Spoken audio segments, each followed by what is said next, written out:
So, good evening, everyone. It's a pleasure to welcome you all to today's seminars, a new arena for Daseinsanalysis, developing the free relationship to the technological understanding of being. Our guest today is Matthew Hancocks. He comes from the field of philosophy and the human sciences, and has more than 25 years of experience bringing Heidegger's idea into the world of business and leadership.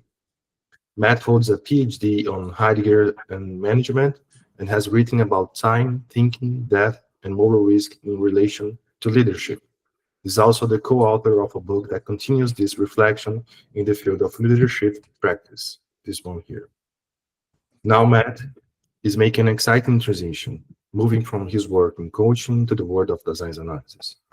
We are very happy to have him here with us to share his reflection and open new perspectives on how we relate to technology and being today. Matt, thank you for being here. The floor is yours. Wow, thank you very much.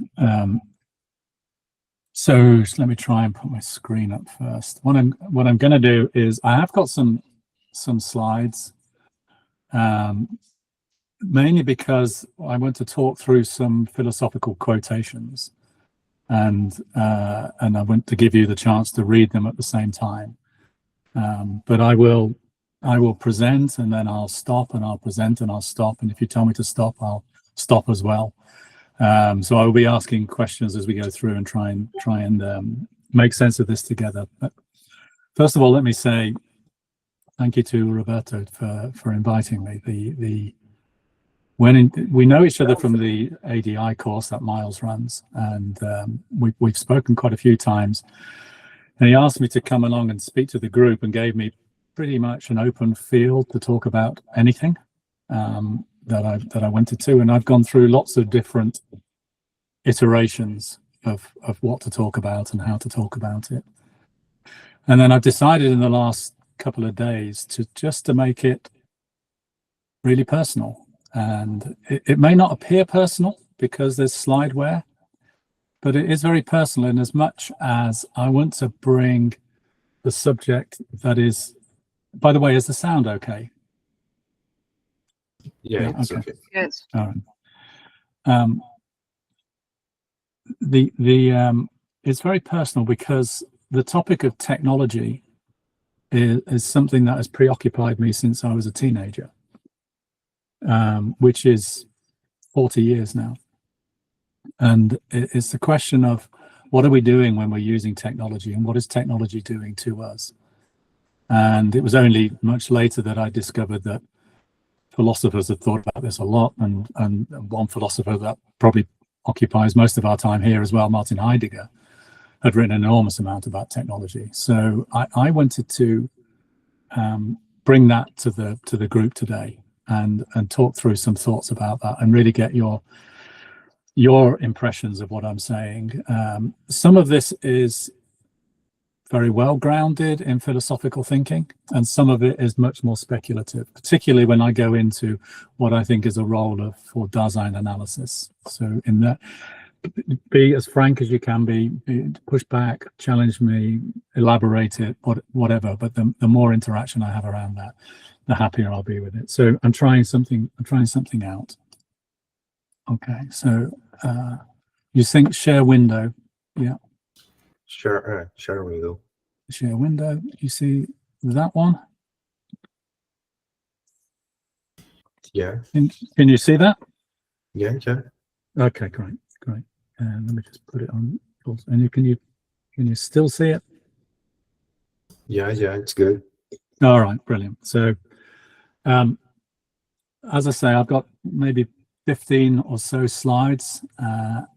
Some of these slides are going to have quite a lot of text on them, so I'm going to talk through them pretty slowly. But the main thing I'm going to do is I'm going to talk about philosophers and the philosophical claim that there is something very dangerous about technology and something very instructive about technology, and a particular claim that I'm going to make that Daseinanalysis can help us to avoid that danger. So I'm going to introduce some philosophical thinking to take us through that. The first point of departure for me was a statement that Miles makes in his book, Why in the World, which summarizes, while the approach of Dasein analysis originated among psychiatrists, going forward, however, most candidates for preparation as Dasein analysts will come from academic backgrounds other than medicine. In the not too distant future, these other areas will increasingly be philosophy and the humanities, as was the case in the early days of psychoanalysis. So a little bit of background on me.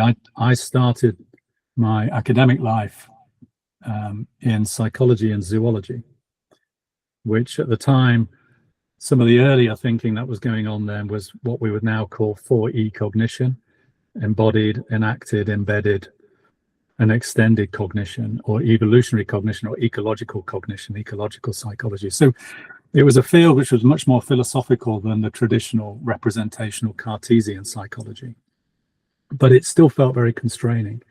So I jumped away from that in the 1990s and started working in business, but also started picking up philosophical thinking.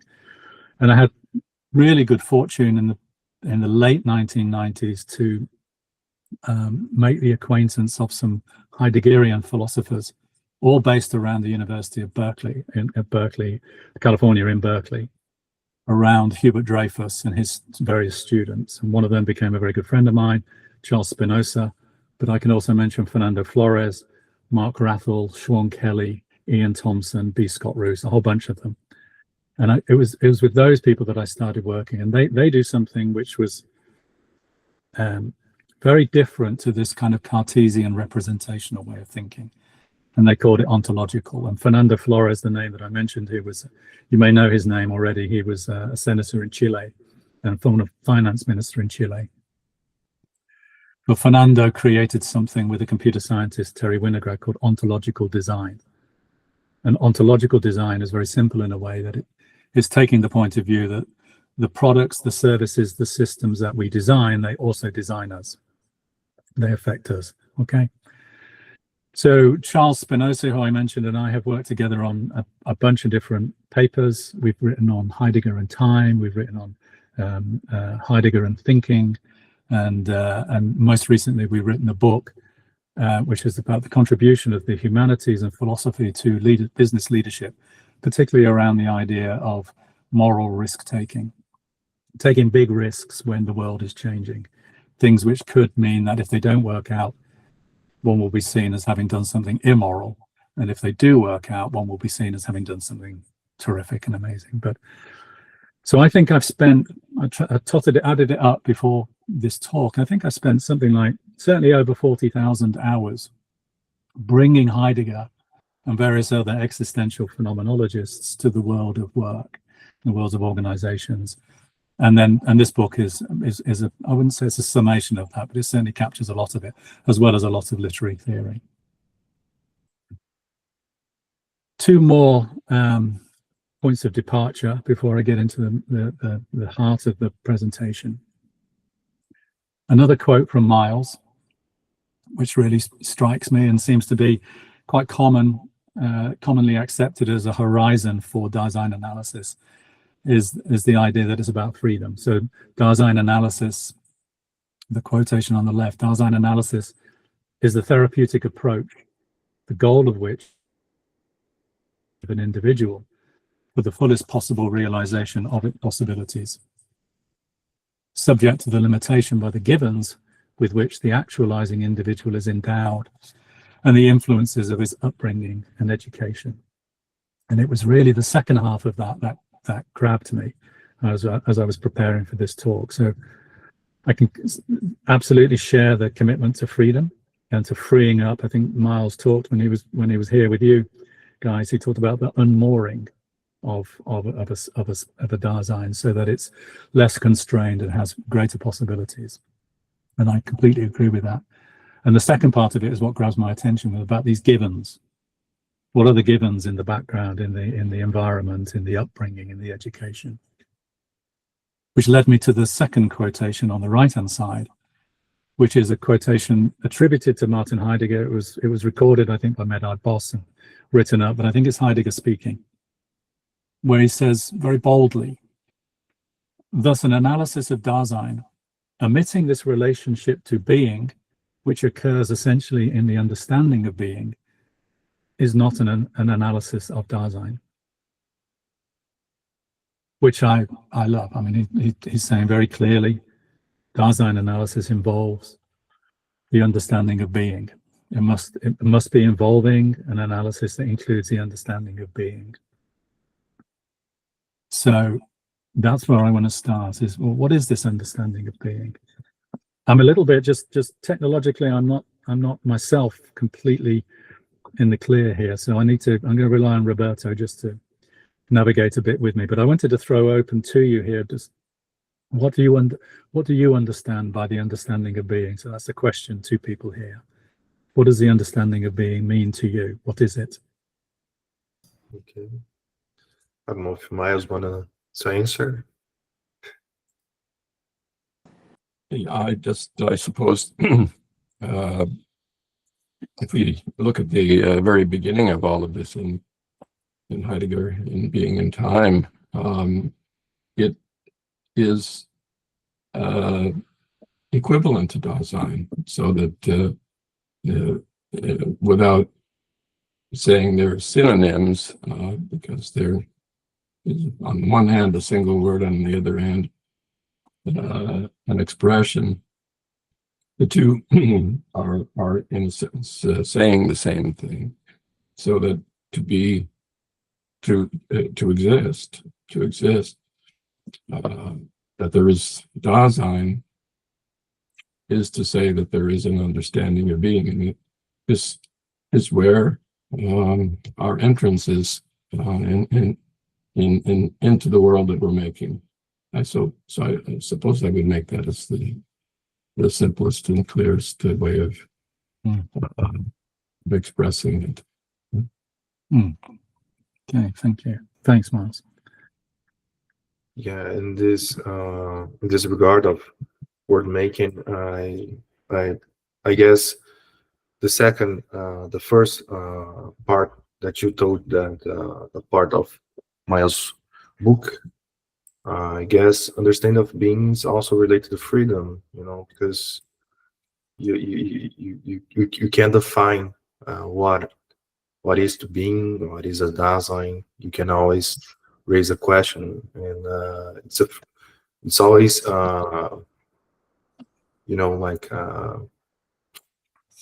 create a field of freedom where this question can be answered by sure. You can always raise the question. I guess you can fully understand the being. Yeah. Okay. Yeah. Brilliant. Okay. Thank you. Yeah. So let me. That's really helpful. So I get the idea that they're very similar, Dasein and the understanding of being, and a Dasein is an understanding of being. An understanding of being is a Dasein, although they're not exactly the same. And then this thing, Roberto, that you're picking up about something like a space of freedom, greater or lesser freedom, is some part of this thing as well. Yeah. So what I'm trying to do through this is to show you the particular understanding that my group of philosophical Heideggerian interpreters have, which is the understanding that I'm pretty much embedded in and trying to work my way through as I start to interact with Daseinanalysis. So this is a little passage. I'm going to go through it in 3 parts from Hubert Dreyfus. And Hubert Dreyfus, I'll probably slip into calling him Bert, but he was a professor of philosophy at Berkeley, Heidegger expert, but with a particular understanding of Heidegger in a way, which has been described as Wittgensteinian, or it's been described as practice-oriented or pragmatic. And this is Bert's clarification of the understanding of being, and you'll see it connects to practices straight away. So the shared practices into which we are socialized. So, being a child in a family and particular practices around being polite around the family dinner table are part of that, for example. They provide a background understanding of what counts as objects, what counts as human beings, and ultimately what counts as real, on the basis of which we can direct our actions towards particular things and people. So I understand that as saying that Heidegger's saying the way that we are socialized, the practices into which we are socialized, and the normativity that they encapsulate They show us what anything is, what exists, what doesn't exist, and what it makes sense to do, and who we are, that kind of thing. Second part of that is Heidegger calls this background understanding of what it means to be, which is embodied in the tools, languages, and institutions of a society, and in each person growing up in that society, but not represented in that person's mind. So that's the distinction between the ontological and the representational. He calls all of that an understanding of being. So you will hear me and you'll hear Bert and other people in that school of thought talking about background understandings or background practices, and they're all related to this understanding of being. And I think I would talk about it as just an absolutely basic pre-conscious understanding of what anything is and what we do. Final piece on that, just to connect on some languages. Understanding of being creates what Heidegger calls a clearing in which entities can show up for us. And we yesterday on the ADI call, we had a big discussion about that. I will leave that for the time being, other than to note that Lichtung includes the word Licht and includes light, and we'll see there's some connection with that later. So next question then is, so if that's the understanding of being, what's the technological understanding of being? Let me ask a question first of all. Is the technological understanding of being a term that you guys are familiar with? Yeah? All right, okay. So we're not talking about technology as gadgets or equipment particularly. We're talking about a background understanding of being. And it's an understanding of being which exists at the epochal level, if you like. It's kind of something to do with our time, the time that we live in and the space that we live in. And I'm going to, throughout this talk, use that you're going to see Heidegger and Foucault and Merleau-Ponty, the people in the background here, mentioned. But really, I'm relying on Bert Dreyfus, Ian Thompson, who's on the right of that image, and B. Scott Roos, as well as another guy, Mark Rathbone. And it's a kind of conversation between those guys that I take my place within. So Ian writes in a fantastic short book recently, and this is the longest slide, the most detailed slide on that I'm going to go through, but I just want to make sure that we've got a shared understanding of this.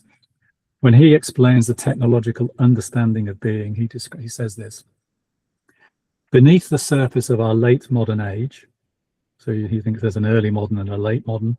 The early modern is a sort of Cartesian, Kantian, powerful, self-driving, self-determining person. The late modern is a kind of, some people might call it postmodern, he disagrees, but the contemporary time. Beneath the surface of our late modern age of technological enframing, Heidegger discovers our current Nietzschean understanding of the being of entities as eternally recurring will to power. That is, what does he mean by that? He means it's just forces. This is our understanding of being today.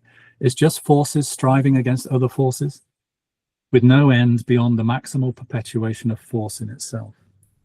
So he sees this eternal recurrence, will to power, as being just forces striving against other forces, maybe settling for a time in a particular way of doing something and then moving on again, but for no reason other than just the reordering and the continual circulation of these forces. So this understanding of being, of the being of entities, grounds and unifies our age. It gives our contemporary historical constellation of intelligibility its underlying unity and coherence. This is the thing within which we make sense of anything and anybody, and including ourselves. But it also increasingly leads us to preconceive and so treat all things in its light as nothing but meaningless resources standing by to be quantified, ordered, and optimized with maximal efficiency. So it draws us into just seeing everything, including ourselves and parts of ourselves, as just things to be organized and ordered in order to be optimized. And the result is what Ian calls the optimization imperative. The optimization imperative is a drive to get the most for the least, and that profoundly permeates and drives our lives. And for Heidegger, the nihilism, or growing sense that existence is ultimately meaningless, spread by this current way of understanding being, is the deepest problem to be found beneath the surface of our technological understanding of the world and ourselves. And he thinks that addressing it Heidegger thinks that addressing it is the key to responding to the pressing question concerning technology in a way that is more meaningful, less alarmed, disheartened, and nihilistic. So let me stop at that moment and ask again. So what does this make sense to you? Do you recognize this? What does it say to you that Heidegger is saying? I understand him as saying, essentially, we live a life which is like a whirring, blurring set of forces changing and changing and changing the whole time. And the way that we make sense of it is we're continually organizing things so that we can use them and optimize their use to get the most from the least all the time, get a result all the time. What do you think? What do you make of that? Let me just stop and see what you make of that. Here we have I do especially have a relation to the technological understanding of being from Heidegger, and I think that transform nature into resource and people as well, persons, entities, and I got the whole point that you are showing us, and but I'm curious where you're gonna lead us, with this thought. where you're gonna lead us. All right. So you see this in business all the time.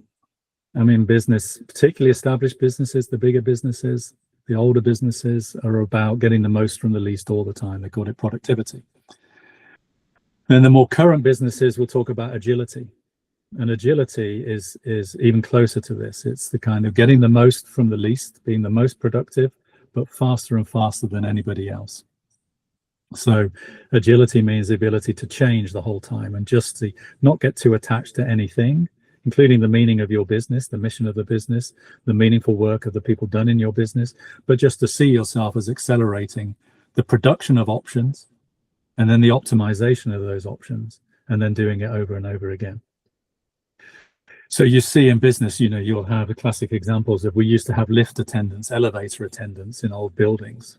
We don't need those any longer. We used to have bank tellers. We don't need those any longer. We used to have gas attendants who would fill your car for you. We don't need those any longer because we can get the most for the least. I did my PhD in the brewing industry and actually chose a Brazilian brewing company. Brewing beer relies on hops. I don't know if you know that. I don't know what that word is in Portuguese, but it's a seed, I believe, and you need that as a natural ingredient. You need malt, you need barley, you need other products. If you're going to brew cider, apple cider, you need apples. Not on this way of doing things. You need chemicals. So you don't need hops, you don't need apples. You can use chemicals to do the same thing, which basically have the same structure. So the biggest brewing company in the world has a cider, as an alcoholic apple drink, but they have to call it cidra because it has no real apples in it. There might be certain times in the day when you think it's appropriate to drink beer. Not on this viewpoint. Any time of the day could be a time to drink beer. So the brewing companies have invented beers that you can drink at breakfast because no time is any different to any other time. It's just an option. So you're having this optimization thing, a thing where it's like opening a door and then being handed a card, a playing card, and then playing that card and then moving to the next door and playing another card, and then the next door and playing another card. And it's a sort of infinite series of things where you're presented with opportunities and you maximize it, and then you move on to the next one. You optionalize something, you optimize it, and you repeat, and you do that over and over again. So if you see that and accept this idea that this optimization imperative is really common, it's pervasive, it's part of it's the technological understanding of being, and it's everywhere, what's wrong with that? The thing is about it that optimization and control of optimization are terrific, but it's very difficult to know how to care about anything. It's very difficult to actually take care of your care. So they actually work against the production of care or your experience of caring about things, which is the fundamental pre-human being and the Dasein understanding of things, is that in one way of thinking about it is we are a structure of care. So caring and caring about things and people is essential to being a human being. I use that as a small e. Let's look at that. So no, you could say it's terrific. Getting the most from the least, you could say it's terrific. There's a very interesting, fun American writer, Wendy Seifert. She just published a book a couple of years ago. It's called The Sunny Nihilist. And The Sunny Nihilist, there's a great quote in there that B. Scott Roos wrote about this week, is the quote. This is Wendy writing about her life. I'm honestly not sure what I'm trying to achieve when I break my Sundays into 30-minute increments or adorn myself with tech that threatens my personal privacy in pursuit of invasive data. But the sense of control and power this way of living offers is comforting. Approaching my sparse leisure time with the same steely commitment I apply to work makes me feel like I'm using my life right by not wasting a moment. And it strikes me as a sort of beautiful, glamorous description of absolutely optimizing your life, even your Sundays. But Dreyfus and many others, but Bert Dreyfus particularly wrote way back in 1992 when thinking about the technological understanding of being. He said, referring to a sci-fi film, 2001: A Space Odyssey, which had this all-powerful computer robot, Hal. When asking Hal, the computer, if he was happy on the mission, Hal says, well, I'm using all my capacities to the maximum. What more could a rational entity want? Is a brilliant expression of what anyone would say who's in touch with our current understanding of being. We pursue the development of our potential simply for the sake of further growth, but nothing else. We have no specific goals. So you could think it's a kind of binary split. Optimization or care. If we optimize, then nothing really matters other than just continuing to optimize. And the problem is with that is that events come at us too fast for us to take care of what we care about. We've struggled to get a grip on what really matters. It's driving us literally crazy or mad. Shakespeare pointed this out 450 years ago in Macbeth, when he described a life as being a tale told by an idiot, full of sound and fury, but signifying nothing. This is the kind of life that he was starting to see already. And just as I don't want to use statistics, I don't particularly want to use the medicalized thing, but I'm sure we all know the data of rising cases of all sorts of psychopathologies as named by the DSM. So huge stratospheric increases, and we can question the measurement, we can question the propensity of people to identify, and so on and so forth. But it seems like there's something going on. I would far rather talk about characters. I think that's a better way of talking about this.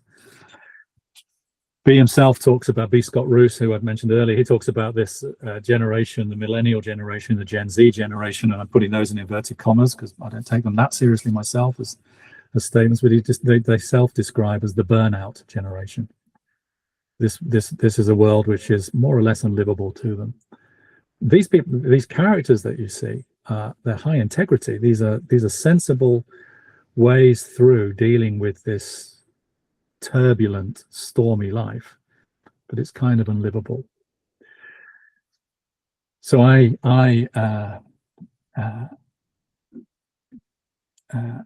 draw a lot on the work of Christopher Bollas, and I'm just trying to summarize Christopher Bollas's viewpoint here. He wrote, I think, a fantastic book, Meaning of Melancholia, Life in the Age of Bewilderment. And if you read that very carefully, he seems to be talking about more or less the same thing.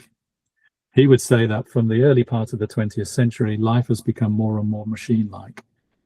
And as life has become more and more machine-like, we see these characters which are rational responses to the machine-like life, but are more or less unlivable. So you get, going from the top right, and I'm not going to spend a lot of time on this, but I can identify people that come to me in the work life for each one of these character styles that Christopher Bollas describes. I can find, obviously in business, you find the entrepreneur, a kind of hypomanic entrepreneur, who carry a kind of mood of boredom, but boredom which brings busyness the whole time.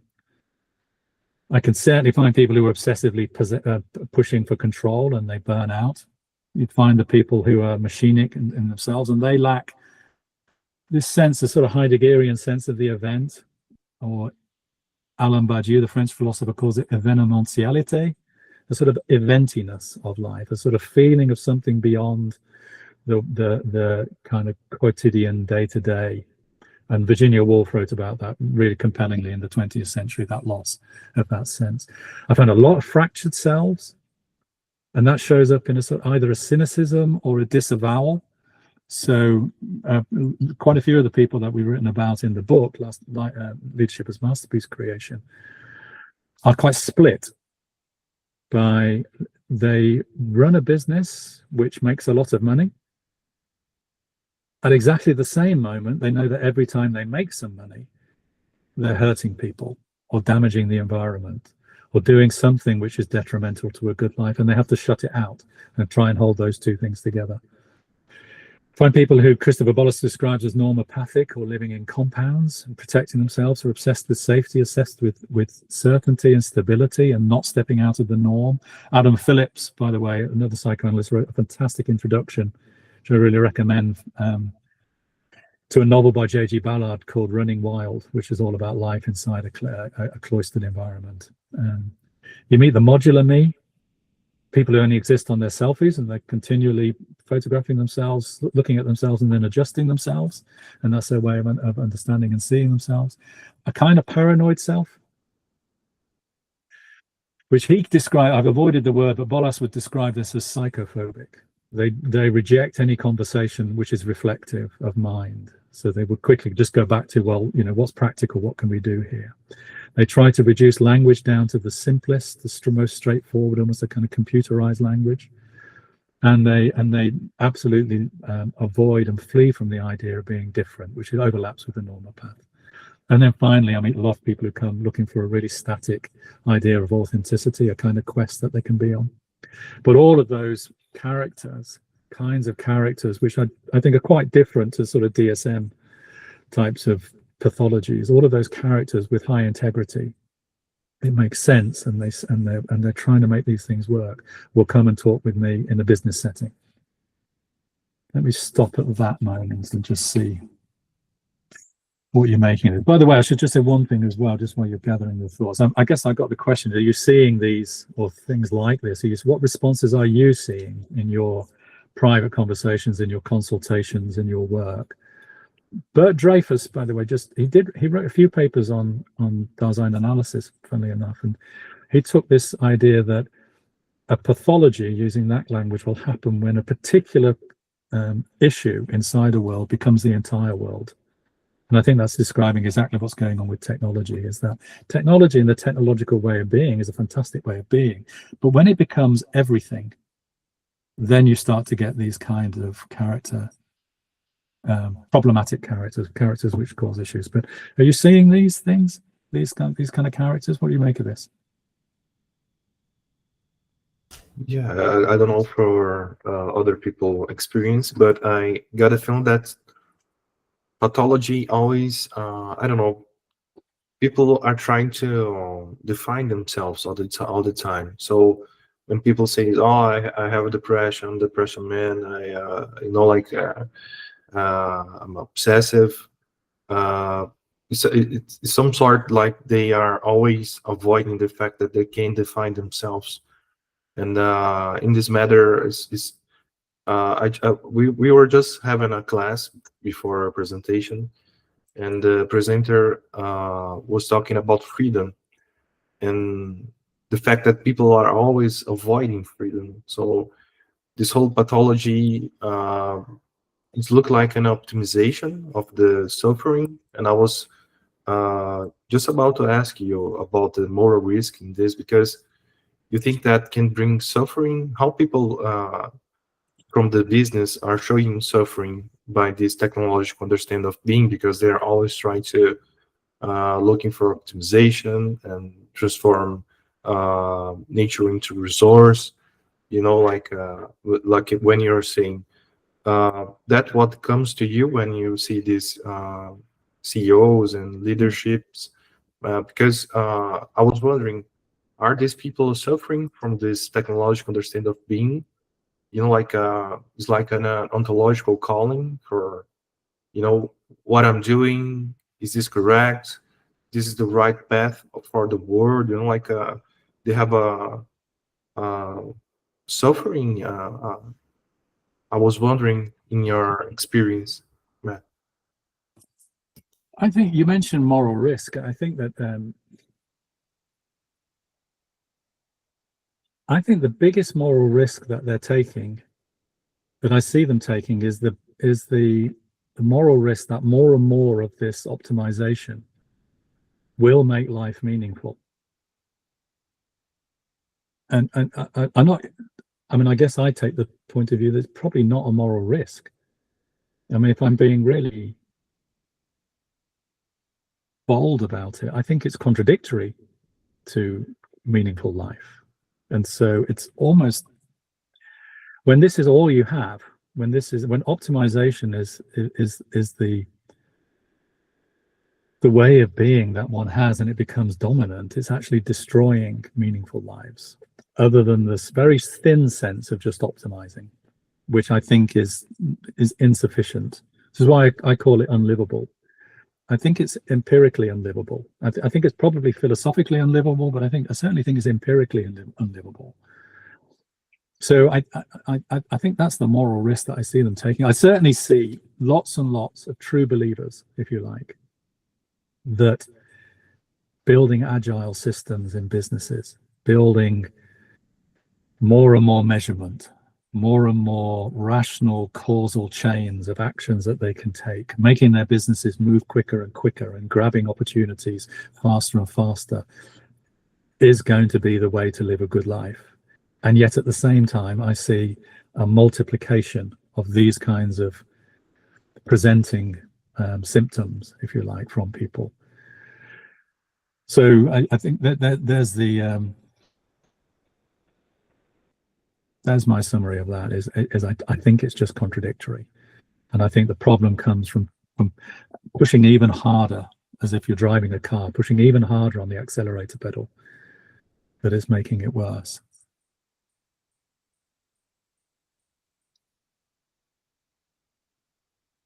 Any other questions before I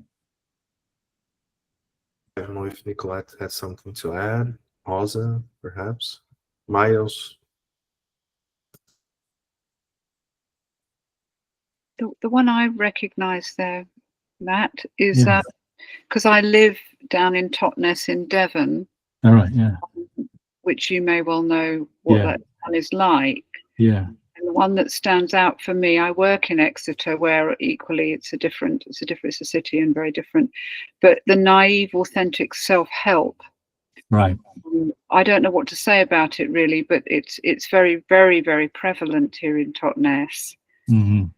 And this sort of quest for meaning. My husband runs a little group here, a phenomenological inquiry group here, sort of twice a month, but there's this sort of, but somehow in my perception of that, I haven't lived here for long, I've lived here 3 years, is that sort of naivety that they're not really seeing how it, not they, but there's a sort of general sense that people aren't, I mean, they are in the Palestinian, there's a lot of Palestinian support here, but it's something that's not quite, doesn't feel that it quite sees the world as it is. I don't know what I'm trying to say, but comparing that really, that's there.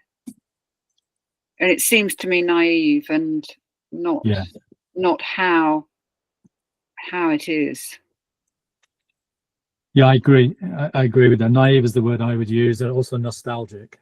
There's a certain almost personal nostalgia. Yeah.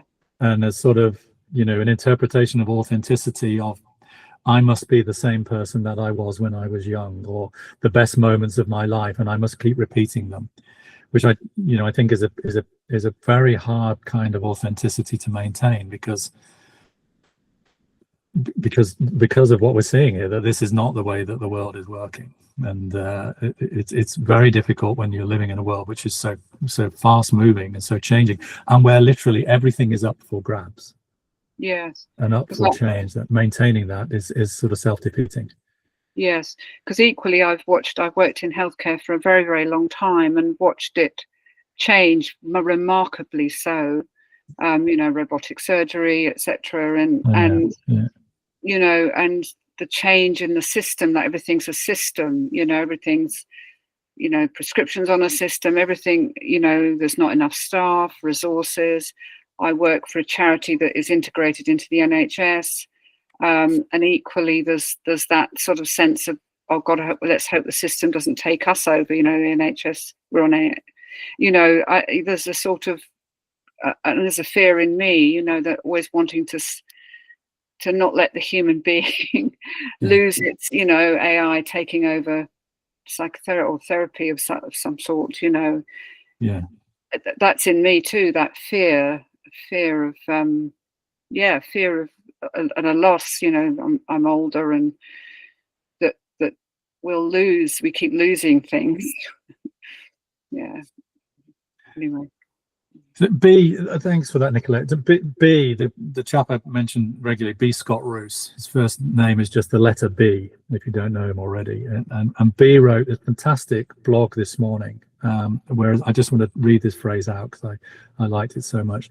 He's drawing attention to younger people, and Nicolette, you just, I'm 58, and I've got 4 kids who are in their 20s, and I'm a member of a hockey club, so I meet a lot of young people in the hockey club, and I run a youth charity, so I meet a lot of young people I used to run a youth charity. I meet a lot of young people, and I think this thing is absolutely stark amongst younger people. B has this phrase which I just read out because I loved it so much this morning. He sees that there is a standing pressure to live life as some kind of engineering problem, and a lingering emptiness that follows from mistaking control for meaning. So I love that. I think that's summarizing a lot of what we're talking about here. This is I slightly regret this image that I did develop with ChatGPT, because I think it's pretty moralistic, but it still conveys something. And let me just move to get to the end of what I'm saying here. The Heidegger himself talked about the greatest danger of technology and the saving power of technology. The greatest danger of technology is the possibility that this understanding could become permanent, as this is Ian Thompson speaking, but Heidegger says, driving out every other possibility of revealing. In other words, seeing life as an engineering problem for every situation to be optimized, becoming the only way to reveal anything.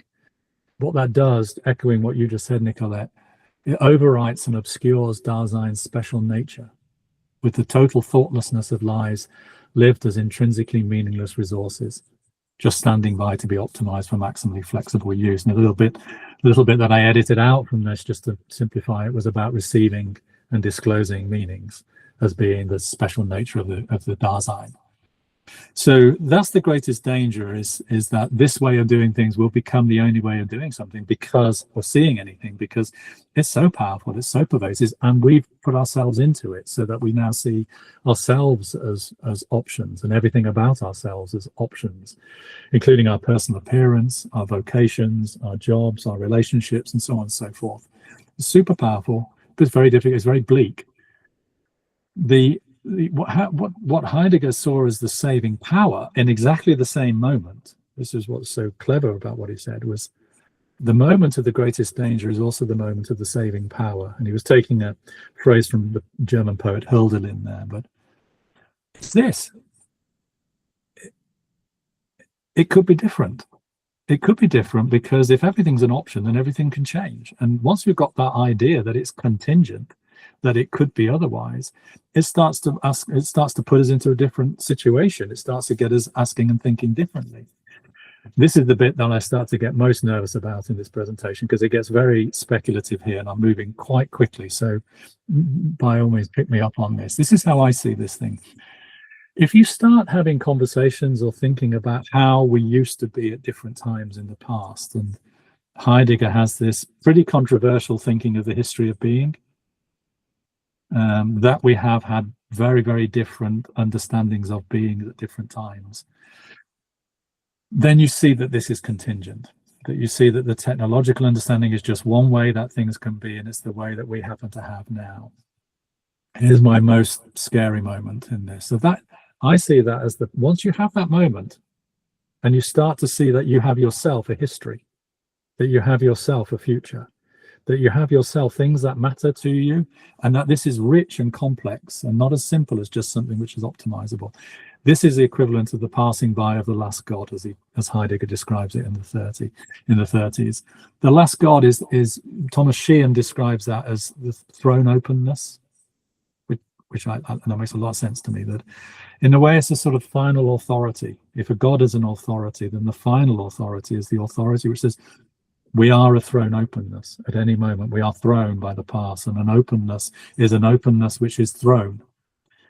And when we have that realization, it's a kind of, Heidegger describes certain moods like terror and awe and restraint as kind of shock. It's a sort of earth-shattering, root-shaking moment. I think I'm even echoing Miles there. The moment of recognizing that one is a thrown openness and then owning that one is a thrown openness is the passing by of the last God. Great. So that's interesting as I see it. How do we preserve that feeling of if the last God, or this moment of recognizing we are a thrown openness and taking it over and owning it, is the saving power of technology, then we need to have a paradigm, a kind of exemplary thing which holds that stable. And I'm really skating quickly through some Heidegger here. Heidegger of the origin of the work of art, the paradigm which stabilizes a world or an epoch or a way of making meaning. We need a paradigm to preserve meaning and care. And that's, for me, is where Daseinanalysis comes in. You can guess I do a lot, have had an enormous amount of consulting and coaching conversations. They're very different. They're not always very different, and they're not all very different, but there's a certain kind of coaching conversation, which is a technological conversation. It's a conversation about, well, where are we? What are you seeing? What are the issues? What's your challenge? What's the problem we have to solve? How are we going to solve that problem? What are you going to do to solve the problem? Let's agree some actions, and then you leave and tell me how successful it was later, and then we reiterate. It's a kind of, what Heidegger would call, it's a kind of calculative thinking. It's got this engineering problem solving in it. It's terrific. It's very powerful. It's a conversation for optimization. But it's a very different kind of thinking to meditative thinking, which Heidegger talks. He calls it sometimes sober thinking. Sober thinking. Meditative thinking. Meditative thinking is thinking without effect. It's not in order to create a chain of means to accomplish an end. It could be a conversation for care. It could be a conversation where we start to open up what we care about, and we start to unmoor and free up and create some space. Few things inside of that there. So I'm seeing Dasein's analytical conversations as opposed to, as an extreme, a classic coaching conversation, and I am being extreme to make a point, is they're doing two very different things. And the Dasein's analytical conversation, a conversation of care, will preserve this meditative thinking. And it would do it by inculcating a kind of mood of Gelassenheit or releasement or composure. And that in itself is a mood of the free relation. The free relation is a way in which you are able to say both yes and no at the same time to something. So it would mean a conversation in which we're not denying technology and the power and success of technology, but we're able to put it in its place, if you like. And we're able to avoid having conversations which are always about means and ends. They're always about conversations about creating results. It's a much more open conversation without effect, but that allows technology in, but if you like, holds it at arm's length a little bit. And it also has a second thing that Heidegger talked about in these conversations, which is a sensibility. And the sensibility is, again, that last God kind of idea, the realization, bodily realization that we already make sense in a certain way. It's always easy to see how other people make sense. It's much more difficult to encounter that I am making sense right now. It would require a certain kind of listening a kind of openness to mystery, an openness to what's not there, what is not spoken. And what we write about in our book, although it's got a slightly different tone to it in the book, to a Gelassenheit tone, it's a much more interventionist kind of book with a much more interventionist kind of tone to it. But hearkening and openness to mystery, we would write about there as moral anomalies or marginal practices. You're paying attention to whatever is showing up. Somebody might say something, there might be a silence, there might be something in a dream, there might be something which is just not organized by optimization and not considered trivial by the prevailing way of doing things. And ultimately, it's a space where you can, as these things come up, take hold of them, just recognize them, ask why in the world not? What would happen if we bring this to bear? So I'm going to do one more, and then I have, well, maybe two more, and then I'm done. So, well, let me stop at that point before I go to these next. What do you make of this? Does this make sense? A role for Daseinsanalysis like this? Yeah, you think that Daseinsanalysis is the last resource against the technological understanding of being? Yeah,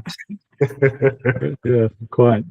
So, I mean, that is one of the questions I have for myself in this. I wrote a bunch of questions. It's like, how do you hold it in such a way that it's not yet another resource which is deployed in order to solve the problem in an engineering way of technology? That's really great. It's a great point.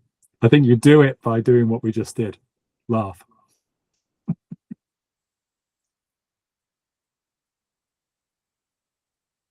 I think that Nicolette, you have something to add? Yeah, well, thank you. I was just thinking, I found that last slide, Matthew, very helpful. It puts it more in, for me, being fairly new, well, not new to so much the reading background, but new to this interaction and joining at the moment as a auditor.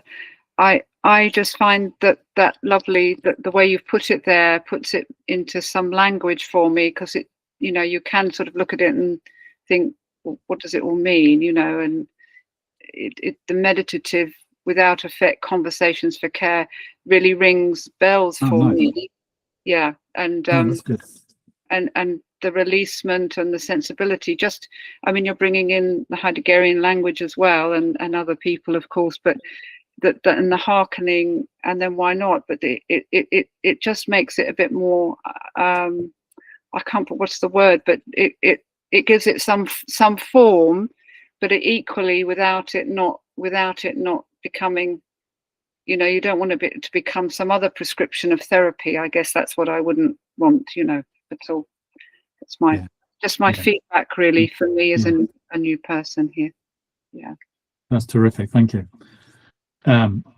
Thank you particularly for saying as well that there's some of the words land for you, because I think that the Beza Akgun, when she talked previously to this group, talked about the conversation as a poetic conversation, and a big part of the poetic conversation, I think, is finding the right words which connect with people. So it's always good to hear when something does land and when it doesn't.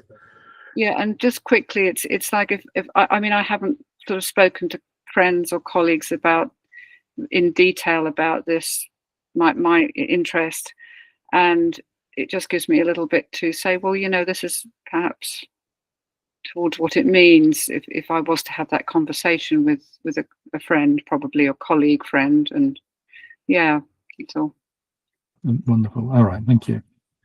Okay, so let me just if there's nothing else from anybody else, let me just do the last two things then. So we spent quite a few hours in the ADI, the American Daseinsanalytic Institute course, talking about the role of the Dasein analyst. And Miles will correct me, but I want to. I certainly see that one part of one aspect of the role is the role of the sort of Greek Socratic teacher, and which is not somebody who's instructing people in actions to take and courses of action and rules and so on, but somebody who is inviting other people into a space where we learn how to think together, And Heidegger has a great phrase for this. He talks about we still need an education in thinking. But he's talking about this kind of meditative thinking. That I think what he was worried about was that the calculative thinking was becoming dominant. It was so powerful. He talked about it bewitching us. That this he called it cybernetic thinking, calculative thinking was taking over. Really, what he said, what he saw we needed was an education in thinking. But it wouldn't be a question of teaching people what Gelassenheit meant or sensibility meant. It would mean inviting people into a space, and that would just be the Daseinsanalytical space. The second role is the therapeutai, which is the sort of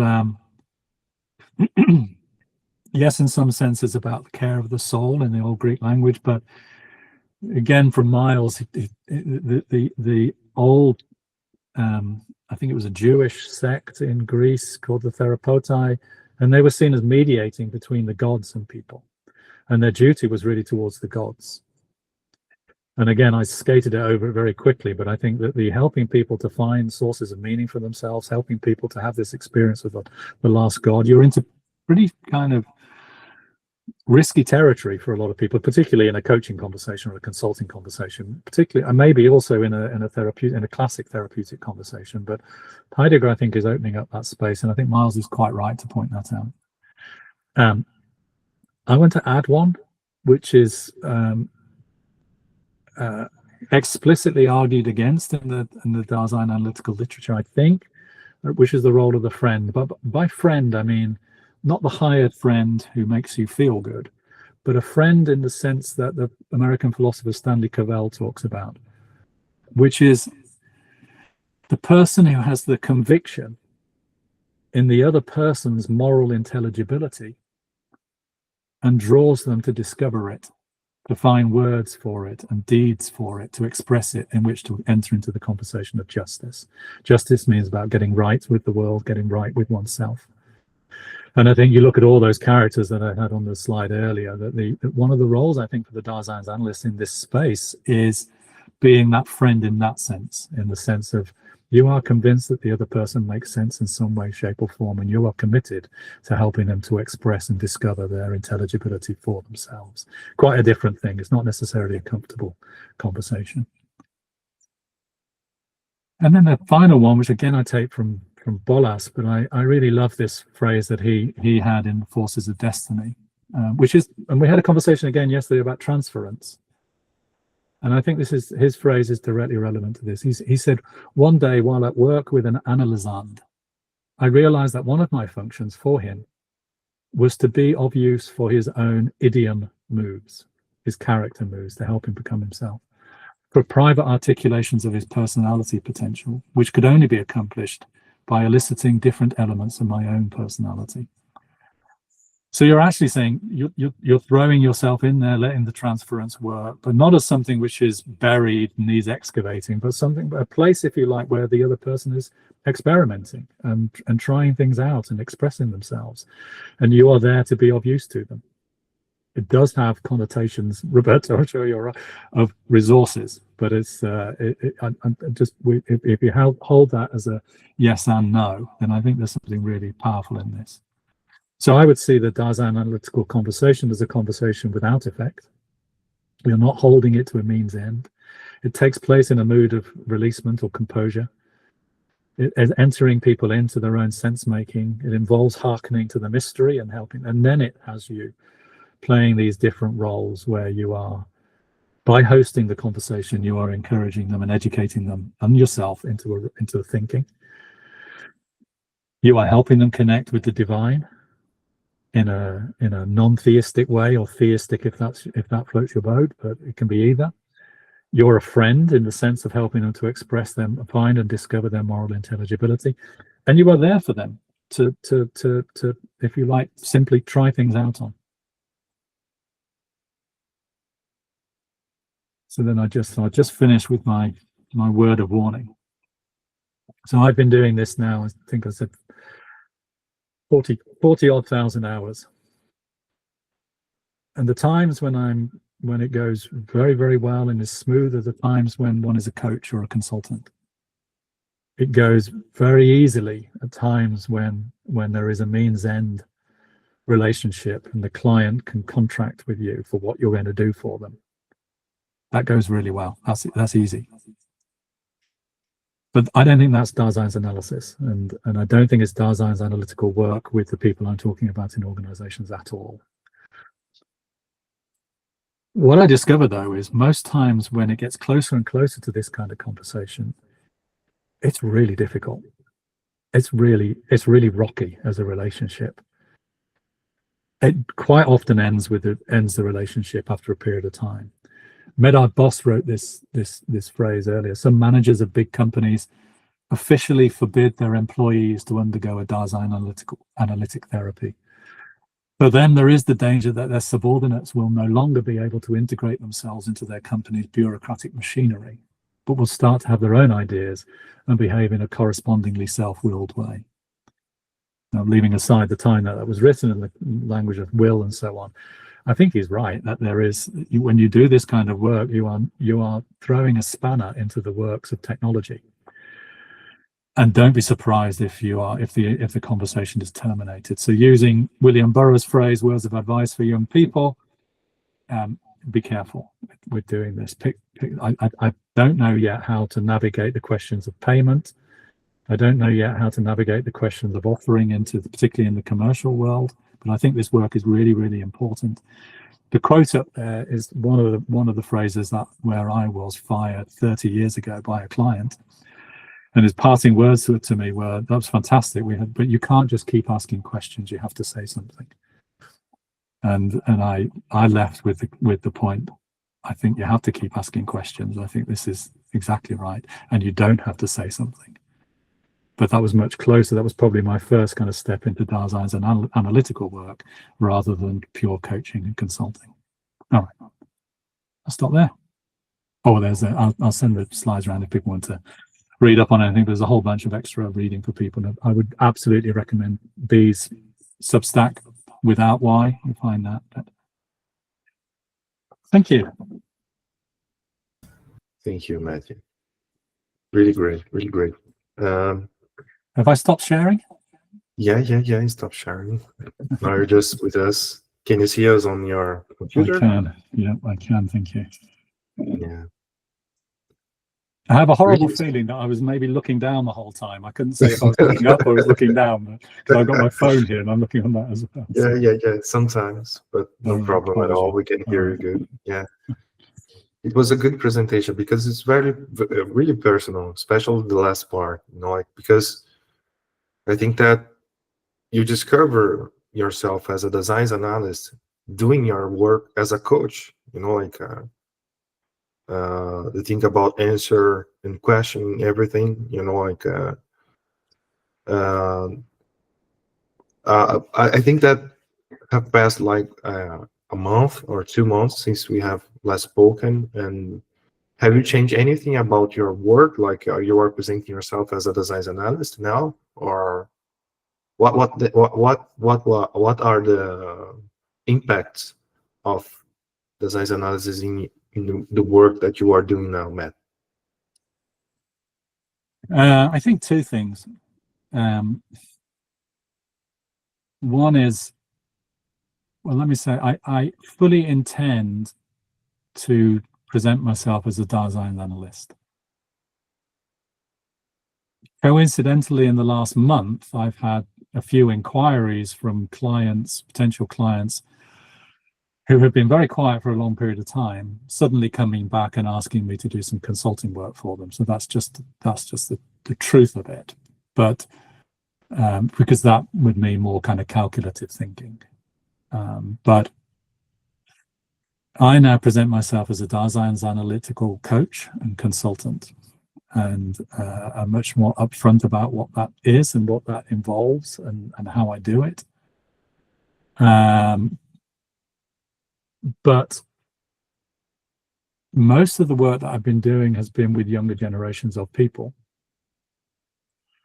And it's really fascinating because it's like this double loop that you picked up on, Roberto, that they want to escape from the optimization.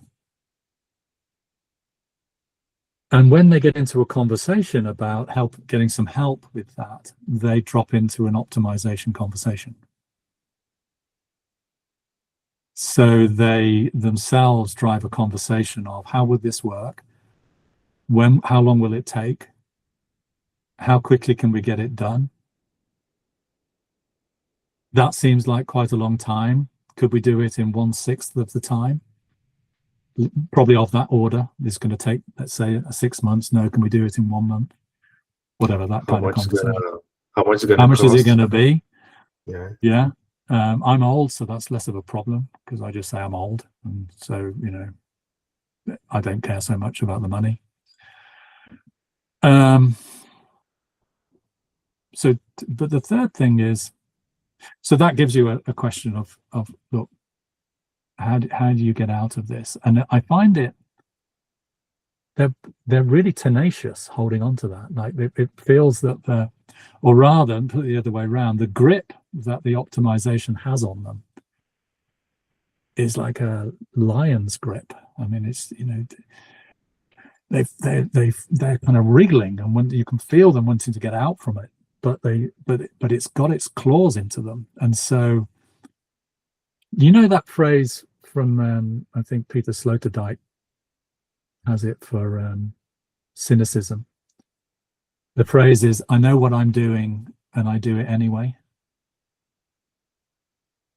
Right? That really, I see that in this, as I'm describing myself as a Daseinsanalyst, I see that they recognize this issue, they know it, they feel it, they know, and yet they do it anyway. And the doing it anyway is a kind of mystery to them, which can then come to be the basis of the conversation. And then we might be off and running. Which leads me to the third thing of third part. So the first part is just, it's very odd and it's just a coincidence that I'm being asked to do more calculative work suddenly. And that's one thing. But the second thing is this much more important thing I just talked about. The third side of it is I see more of an opening amongst people for just having a time with no pressure on it, just a time when they talk, and an open-ended time and an open-ended conversation, and it, you know, it lasts as long as it lasts. It goes on for as many weeks, months, years as it does until they stop, and that as just as it feels like a kind of escape route that seems to be the kind of way of talking about it, which creates an opening for people who are really in that grip of optimization.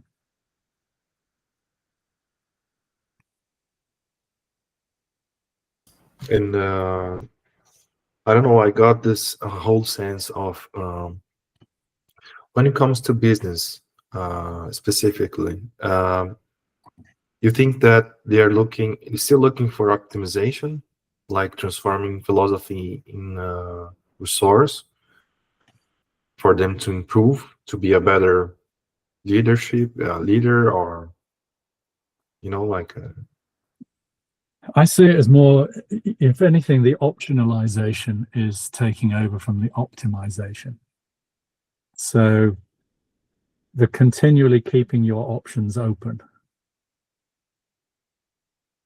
The optimization is now, they're almost reversed. Continually keeping your options open means not making any firm commitments now, which might close off my options for the future. Why would I do that? That would be stupid. So, right, I'm not being, you know, role-playing how they would say, like, why would I do that? You know, that might mean I can't do this in the future. If I opted to do this, then that might mean I might not be able to do that in the future. So not taking too many big risks, making some risks, continually creating options and having options available, but keeping their options open for the future, I think is possibly taking over is probably just becoming dominant to the optimization. There was a speech by a student at Harvard a few years back who described that optionalization, keeping their options open, as the signature of his generation. There was they have a commencement speech at Harvard, which is generally available on YouTube, and That's the way this guy talked about it, was giving this talk to welcome new students. Was he loved his time at Harvard. It was fantastic. He saw it as a time for years of keeping his options open, and it was only when he closed down some options that it began to make more sense to him, become meaningful.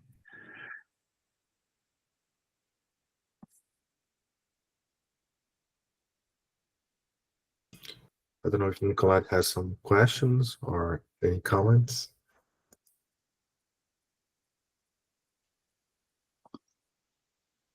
The only thing that comes to me as you're speaking, Matt, is your very presence, though, in your training and Dasein analysis and becoming a Dasein analyst will also have, I would think, perhaps some, imparting to the people that you work with, and obviously the people, that was just something that came in my mind as you were speaking, how that, your presence, your commitment, and your obviously love of it would be imparting something to others as well that may influence them.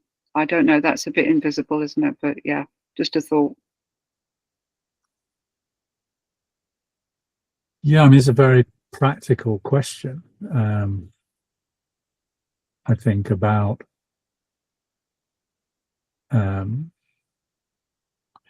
with a few of my colleagues and me have talked about this quite a lot. Thanks, Rosa. I've seen your hands up as well, so I'll come to you as well in a moment. When I'm in the commercial, I mean, I have to keep a roof above my head and pay for food bills, and I have to earn some money. But it's very, very different to the amount of money that a consultant earns. I mean, which are, I don't care about that kind of money. Even so, one still has to earn some kind of living. And my question is how to find and create this is, as I say, very practical, very kind of instrumental conversation here from me, of creating an opening and having somebody buy it when I've always described myself as my relationships are very slow starting. They might go on for a very long time, and they might get very deep and very trusting, but they don't necessarily start, very rarely start like that. It's something which becomes apparent over time. When you're in a world which goes very, very quickly, and where impressions are made extremely quickly, which is looking for how do I get the most out of this in the next moment, it's quite hard to create that opening. And if anything, it kind of cuts across it. So I don't think there's much, I don't know. My first impression, I think I just have to accept it, that, as you say, Nicolette, that it will come across over time. If I understood you correctly, that it will come across over time. One could sabotage it quickly by trying to be something that one isn't early, in order to appeal to somebody, in order to create the relationship to get going.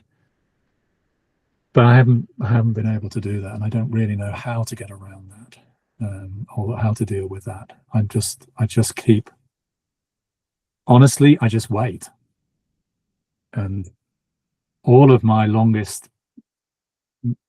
what I've felt have been the richest relationships have always started with somebody coming to me and me specifically, that they knew me already and wanted to work with me. Yeah. And they've never come from trying to advertise it or announce it or advocate for it or anything like that. So it's Miles writes in the book about, earn your living somewhere else. Yeah, no, get that. Yep. Yeah. And keep a sense of humor. Definitely. Yeah, no, that's the beauty of it, not making money out of it. Somehow for me that struck me a while back, but yeah. Yeah. Just sorry, Rosa, I promise I'm coming right now, but one final thing, one of the business lessons in this thing is put money in the bank. have money in the bank, because there'll be times when it's very quiet, and you know, you just have to survive. You could sacrifice and distort who you are, or you just kind of keep your expenses low, keep money in the bank, and survive until the next thing happens. Anyway, that sounds a bit depressing. It wasn't meant to. Rosa.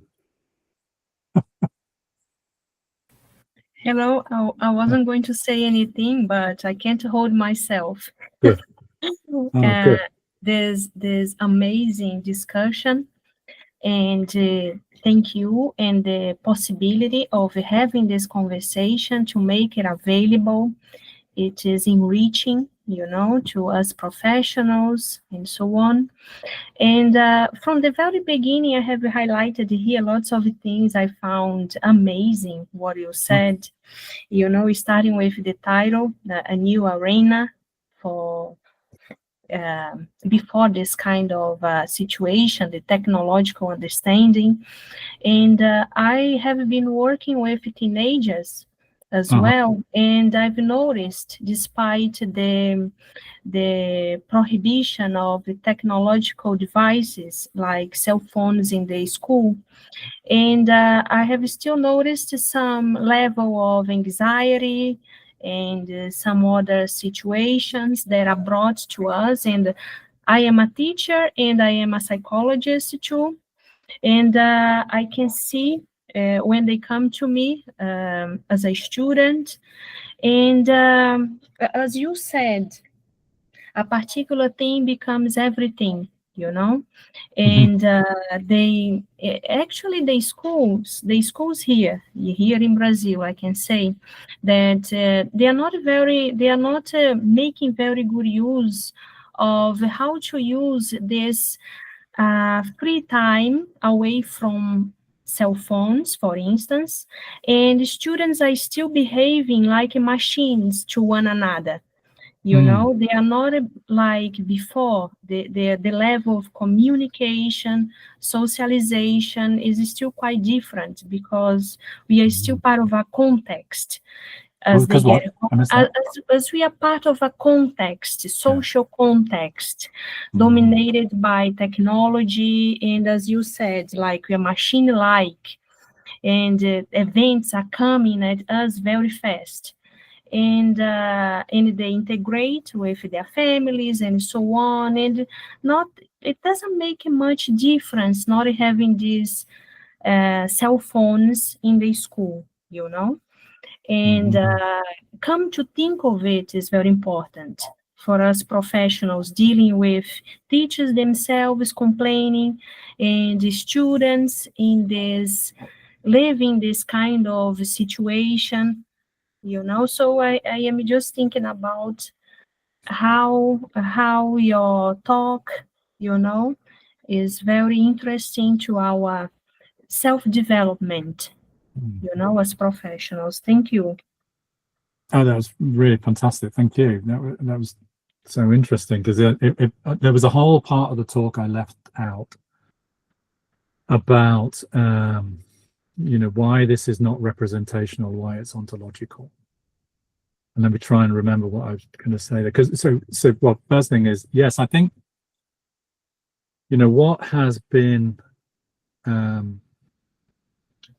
see it as like a context which is hoisted up, like a, you know, like a tent almost, and what has been hoisted up with the technological devices, if you like, is now this style of being, and it's pervasive, it's universal, and it exists without the devices, right? It's now the style into which people are raised, cultivated, inculcated, educated from children onwards, which is much harder to shift than a belief, or you know, a representational Cartesian belief. Then you could just say, well, you know, I understand the irrationality of this, I understand the damage, I'm going to change my mind, and cognitive behavioral therapy is going to be my friend, and it's going to help me through this. This is saying, no, people are being, you know, with this generation, they talk about being born digital native, but it's born technological native. We have now two at least one generation, possibly two, which have been born into an epochal style which is universal and total, and for which there is not many other places to go if that's the way you've been raised. So, and I wanted to say something about the skepticism around that claim in a moment as well, but it means that if you've been raised in this, whether you call it optionalization or optimization or both, that's the natural thing to do in every situation when confronted with anything. So when you have your phones are taken away and you're given free time, but the only thing you know how to do is to optionalize and optimize and generally use devices to do it. So there's just a kind of void. There's nothing there for them to do. I mean, one can only really sympathize with them at first, just to say it's a world. This is why we talk about ontological design in the group that I'm with, that we are the ones who've been designing the world that is now influencing and creating us and our children and our young people. So that's why I think that, you know, the place for it is to create this free space of conversation where people can just be. Firstly, it's a more personal story. Is this okay? I'm sorry if I'm jumping around, but Sure. so as a teenager, I was a teenager in the early 1980s, which was you know, it was the time we had just had the punk revolution in the UK. And when I talk with Americans, Miles may have a different experience of this, but punk, you know, punk rock, you know what I mean by punk rock music, yeah, right. So punk was the year that the Queen of England had her Jubilee, whatever it was, 1977, 25 years on the throne. Queen, big achievement. And Nicolette will remember it was a very hot summer and we had a huge lot of street parties and flags everywhere and we were very excited. And a band called the Sex Pistols released a song called God Save the Queen. Yeah. Which was so shocking when I was 11 years old. It was so shocking, you know, that the Queen is, wow, they're not taking this seriously, and they're saying life is nihilistic and we should destroy everything, we should break everything down, and it was so powerful. It got to number one, but the story is that the BBC would not allow it to be number one in the hit parade, and they made it number two and the government stepped in, apparently because it was, you know, it was the Queen's Jubilee year and you couldn't have this.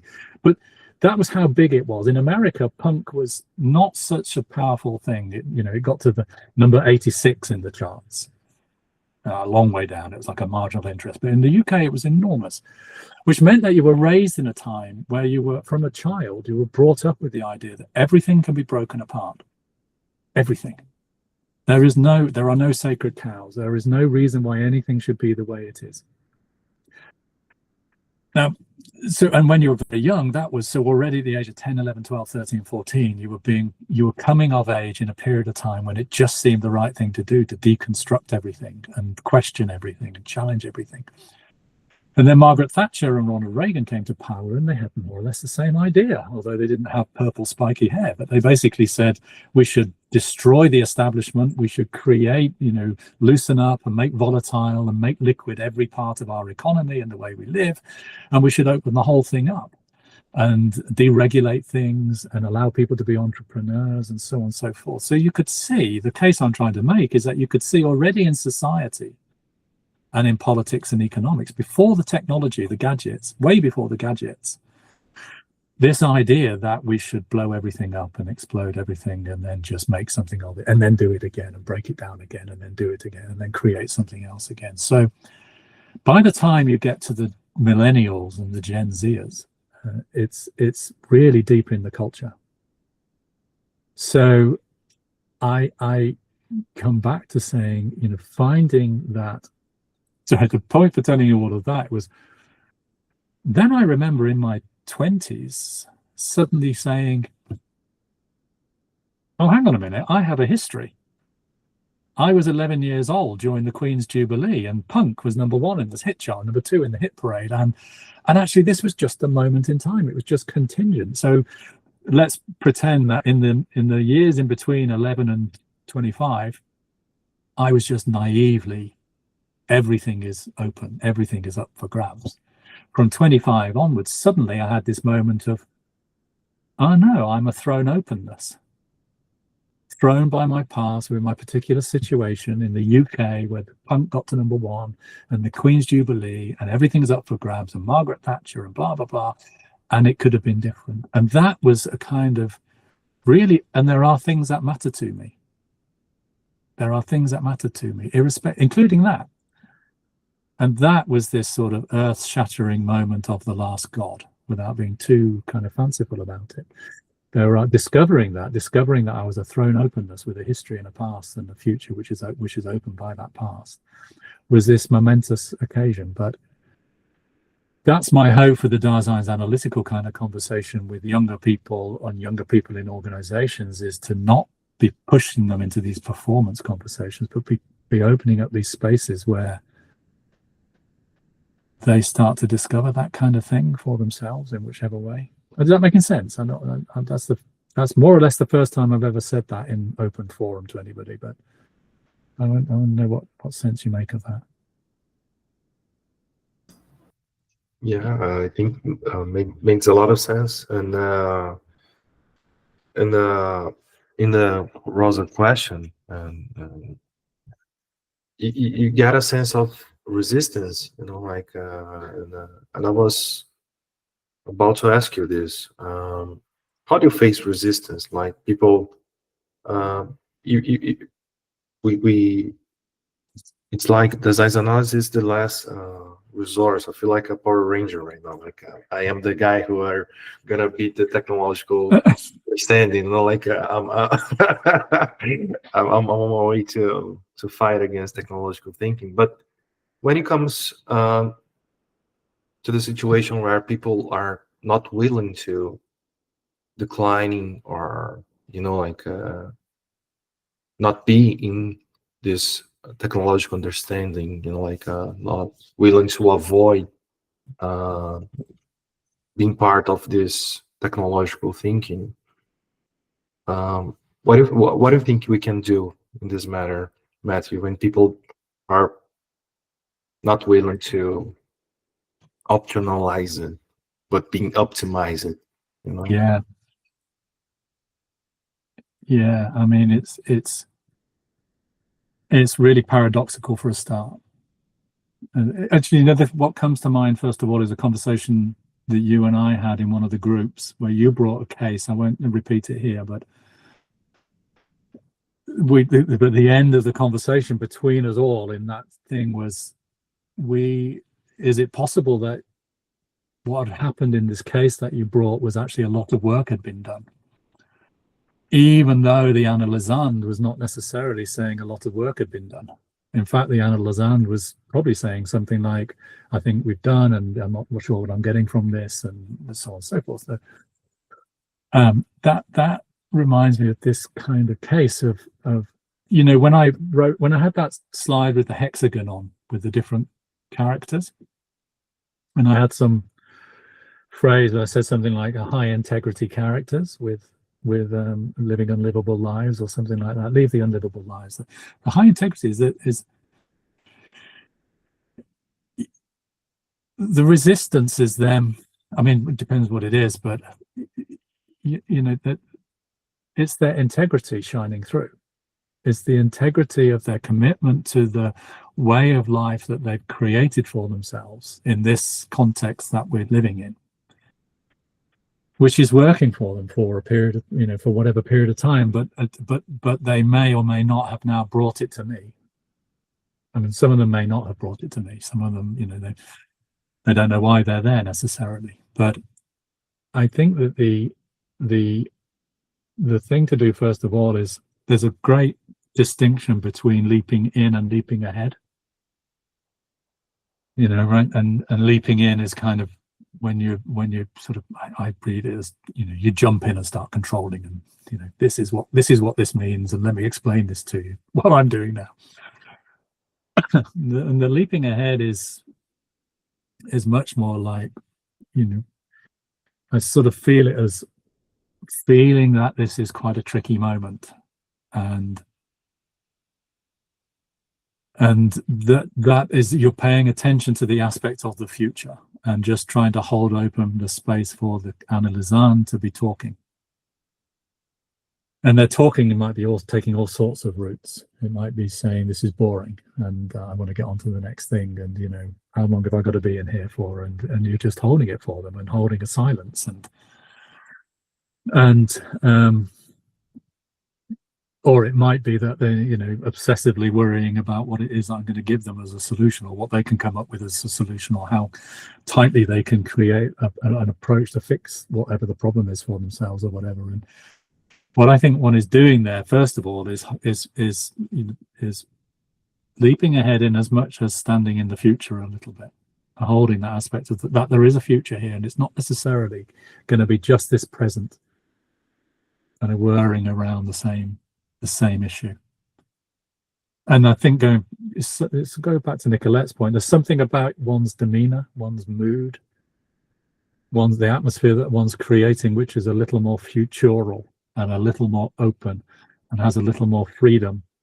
And maybe, I think it's quite natural, maybe there's something in the tone of one's, even just holding one's body in the conversation, which is opening up more space for the analysand, where the analysand might naturally find themselves looking at themselves differently, or asking a question of what they just did, or noticing what they just said, or that sort of thing. And is this okay? Let me just check. That's so something about demeanor and mood, and a sort of, I don't know if it makes sense, but a futural mood, which I think is that Gelassenheit as well, because you're saying, yes, I reckon, you know, you're not literally with your mouth saying this, but with your mood, you're saying, yes, I see what you're saying. But the no part of it is the kind of, and there might be more, or there is something, which is the futural side of it. I don't know if that makes sense. One of the things practically we do is a sort of, remember early on in the images we had, there was an image of Michel Foucault standing in the background, and you know, Foucault's approach, I really love his genealogical method, and we use it. Charles and I use it a lot. Charles Spinoza, the lead author of Leadership Masterpiece Creation, we both use that a lot. And it's simply this thing of, you know, human beings were very, very different at other times, and they are very, very different now in other places. We're not, you know, and like very different, really different. Even you might have been different. This sounds like I'm advocating. I'm not asserting this to a client. This is just me explaining it to us here. So, you know, this is a more interventory kind of thing than I think is classic Daseinsanalysis. Reconstructing the past of somebody in order to see how they have hoisted themselves up as a character in a context, in a way which makes complete sense, and will be organizing itself, if you like, around certain virtues, excellences, skills and habits. But those skills and habits or excellences are creating the problems that we have, that I am now encountering today. So we have in the book, we have a case of Jessica, and Jessica came, it's not her real name. Jessica came from a sort of left-leaning progressive family in the north of England, not absolutely working class, but what we say, we're so obsessed with class in the UK, you know, upper working class, lower middle class, that kind of thing. And was very strongly encouraged not to be clever, but to use that cleverness for good middle class, enlightened, progressive ends. Terrific. I agree with that completely. But Jessica actually was somebody who was very interested in wealth creation.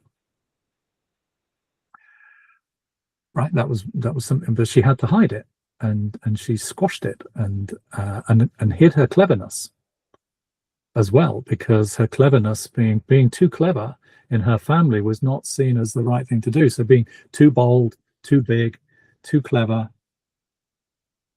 too acquisitive was not a good thing in her family.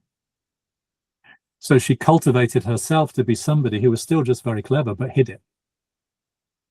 And actually got slightly lower marks in exams than she could achieve, because she wanted to be clever, but not that clever, even though she was that clever. And she could be quite brutal in conversations in a business, because she was so clever. She'd see something was silly and would destroy it. But she wouldn't do that, because that was not something that she was raised to be. So she built all these virtues of being modest and being good fun and being quite collegiate, collaborative, all good things. But her problem was, when she became a leader in a business, was that all of these good things led to her being overlooked the whole time, always overlooked, and surrounding herself and her team with people who, I think this is how we describe it in the book, surrounding herself and building a team of people who turned in substandard work. And she would redo that work over the weekend for them, and never correct their work, and never manage them, never coach them, never do anything, but just fill in for them, because that was the kind of persona that she had developed for herself. So Charles actually did this work where he essentially developed helped Jessica create a work of art of herself, a Heideggerian work of art for herself, where she could see herself as a culture figure. What was this culture figure? I'll leave the story for you, but it was essentially somebody who was not lovable and not loved for who they were. It's a kind of surprising story, and that's a genealogical method, that's a Foucaultian method, Foucault-inspired method of working with somebody to construct a narrative of how they've constructed themselves in a particular context to create somebody, a Dasein, which is amazing and does all these amazing things, but also at exactly the same time sabotages themselves or undermines themselves or creates a problem for themselves. And what Charles did with Jessica was help her to sense. You remember on that slide with the Dasein's analytical practice, sense marginal practices in themselves, which are sense of humor. Oh, I broke up then. Sorry, did you hear that? So we encouraged Jessica to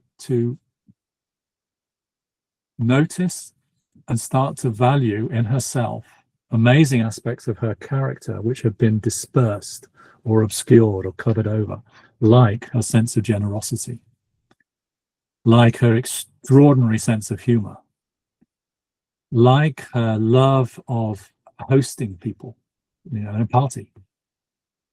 Things which, she had been asked, been encouraged to squash. And the culture figure, the work of art for her, if you know this movie, was Babette's Feast. It's a Danish movie about a character quite like this, and the genealogical method then encouraged her to start to take this new persona seriously and start to experiment with it on in this case, Charles, not me.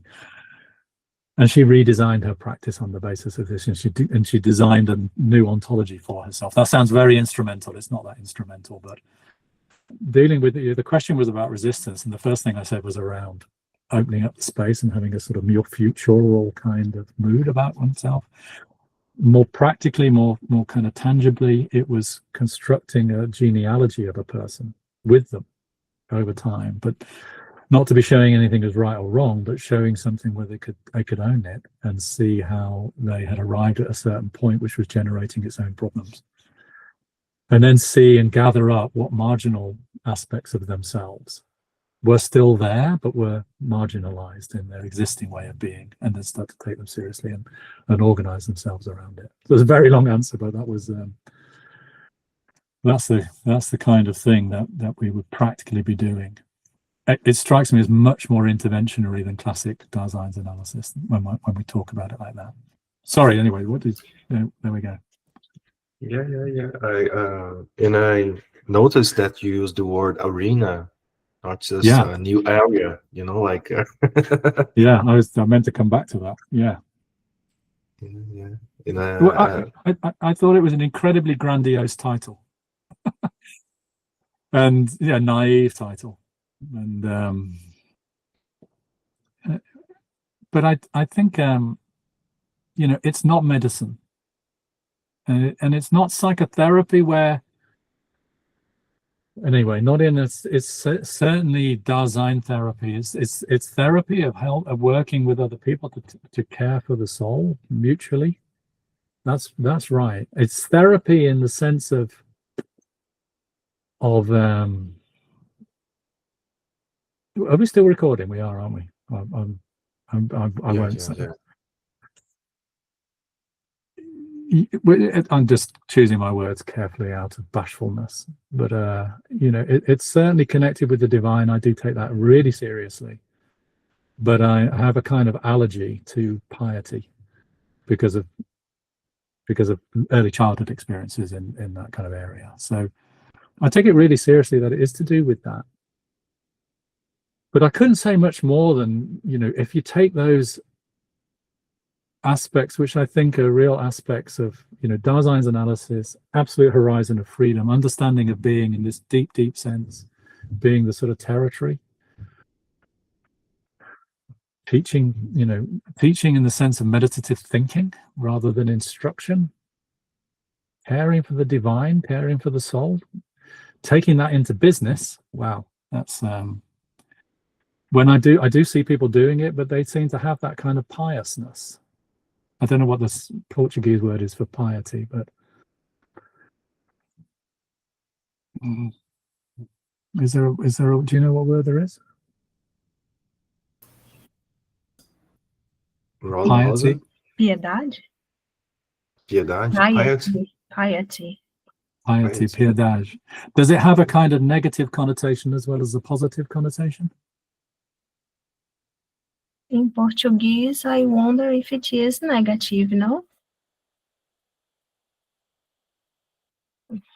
Yeah, it's like when people ask God to have piety, have piety of us. Mercy. Mercy. Yeah, it's like a sparrows.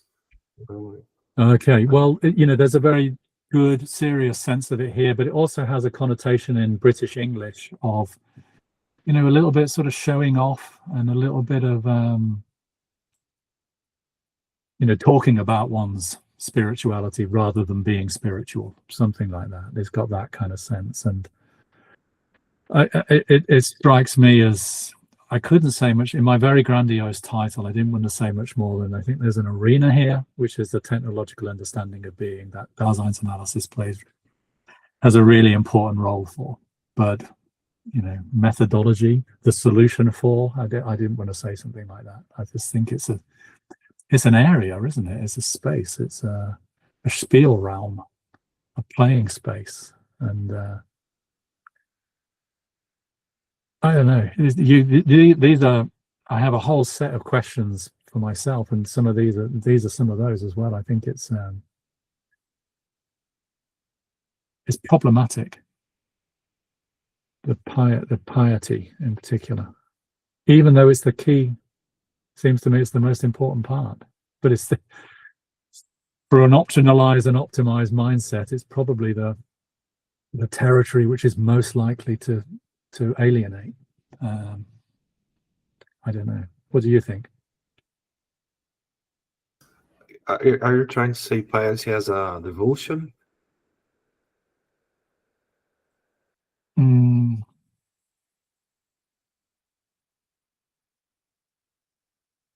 We need Nicolette help me out here, or Miles help me out here. There's a sort of sense in which when I've got it. There's a really lovely. It's not the same, but there's a really lovely Lacanian book by Mitchell Wilson called "The Analyst's Desire."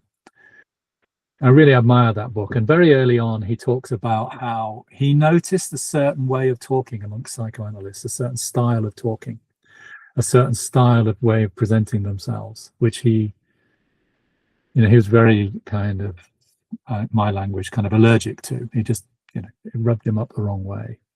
He said something like, I talk much more like a taxi driver.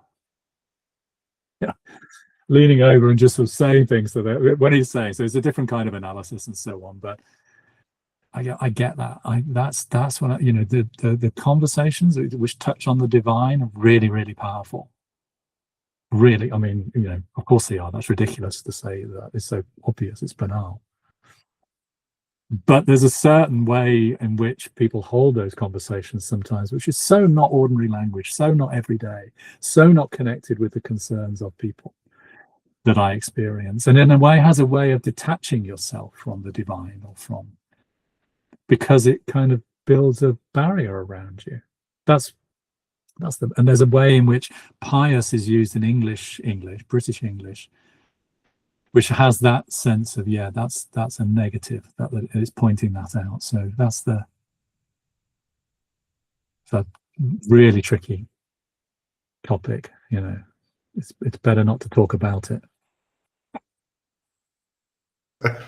Amazing. Nicolette, you have something. Well, I just in response to that, I mean, on Friday we had Miles's reading about something about shining through. So I haven't got it in front of me, so I might not quote it right. Something about the shining. What comes to light. Lichtung. I don't speak German, but yeah, and that's what it's about, the light of without. And again, you don't want to sound like some kind of, whatever, but it is something about the light of being, isn't it? That's in us all, but without sound. Yeah. But you how to convey that without, I was thinking that as you were speaking, I was thinking about the light, the shining coming through from Medard's words, I think it was, wasn't it? And Heidegger, which I went away with thinking, well, the coming to light is true. That disclosure that comes upon us whenever in the moment, wherever you are. But here we're talking about Daseinanalysis or possibly, therapy. And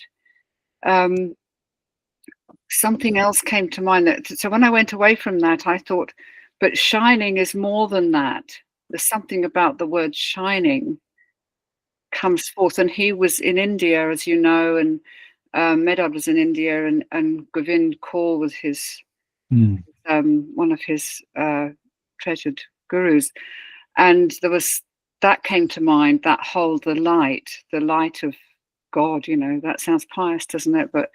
But there is something there, or no God, I don't know, the light of being, the light of us as humans that comes forth in different ways, but is very ordinary. And then as you was talking, the other thing that came to my mind was the book The Razor's Edge by Somerset Maugham, and the movie made of it with Bill Murray starring as the hero in it, or the significant character in it. And he ends up, I think it was because you spoke about taxis, he ends up his whole life is about, he's going against the grain of everything, and in the, I don't know, I think it was the 20s. It's a wonderful book, and it's quite a wonderful movie, and it's very old now, but he's walking the razor's edge in life, and he does end up as a taxi driver. Okay. So driving a taxi in New York, because he's kind of, bailed out of the marriage and everything, the whole sort of expectations of society. And he, there he is in the taxi in the last scene, we're talking to the person he's driving in the taxi, but somehow the light was in him, that light, whatever it is, he found. I love it. I love it. Yeah. I'm going to find that. You should read the book. Yeah, I will. He's a wonderful writer. Yeah. In our book, we talk about Paul Gauguin, the artist. Yeah. And we use Somerset Maugham's fictionalization Gauguin's life as the story within that. So that's the only Somerset Maugham that I read. But yeah, absolutely, I will chase down Razor's Edge. Yeah, because it is quite. Yeah, it relates to this what we're all talking about as well.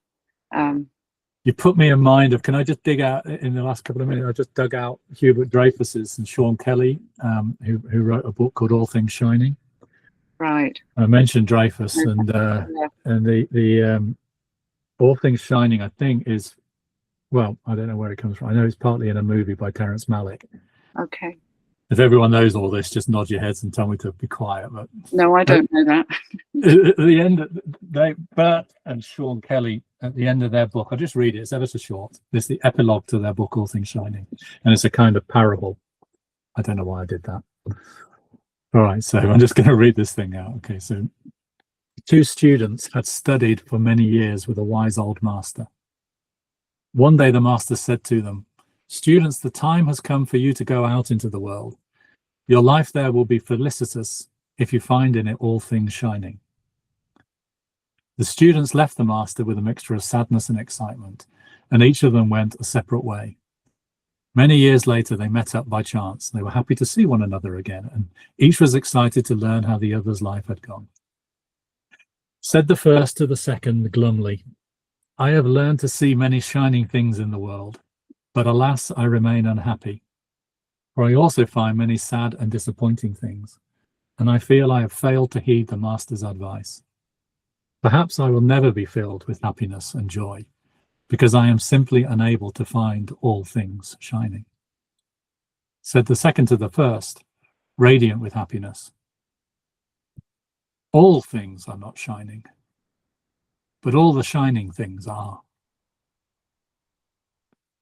So they're connecting back, Rosa, with your point there about also with the young people, is it's not that everything is shining and that they're going to find everything shining, but in these spaces of deadness and void, it's just encouraging people to find what the shining things are for them.